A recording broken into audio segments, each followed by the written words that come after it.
Hello, welcome back.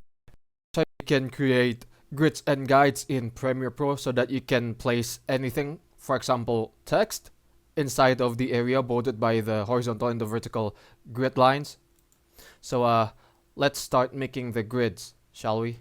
Um, all you have to do now is to drag any footage, for example, the footage of the skyscrapers into your project and then drag it into the sequence, which is called video, and then afterwards right click on the project panel and then afterwards head over to new item and then click on transparent video and then click on OK. Drag it into video 2. Afterwards go to effects and then type grid. Grid is an effect that allows this transparent video to have grid lines just like these, the horizontal and the vertical ones, just like so. You can adjust the size of the area bordered by the grid lines, just like this.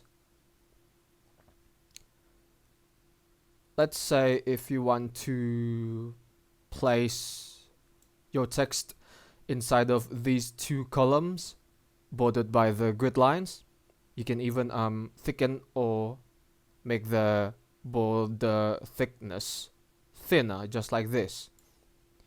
You can even change the color by clicking on this one. For example, you want to do it like this, red maybe, and then click on OK. Afterwards, you can now place your text inside of the columns. Click on graphics and titles. Click on the sequence first, graphics and titles, new layer, and then click on text. Afterwards, you simply place anything, for example, directed by, if you want, the title to be credit based, showing the roles and then the names, just like this. And then you can go under text and then you can resize it. Maybe you can change the font type even to this.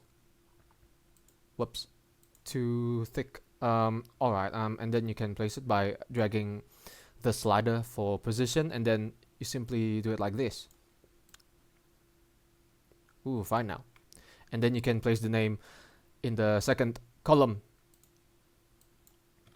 by copying this and then pasting it, drag it upwards, and then you simply drag it to the right by dragging the slider for the X or the horizontal position, and then you change the text again.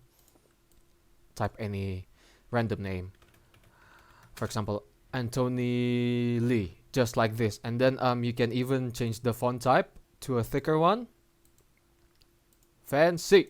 Now that's how you can create grids and guides in Premiere Pro so that you can place anything, for example, your text in the area bordered by the guidelines, grid lines, that's to say, in a neater way. Thank you for watching. Give it a like, comment, and don't forget to subscribe to the channel. But from me, it's good day. Ciao!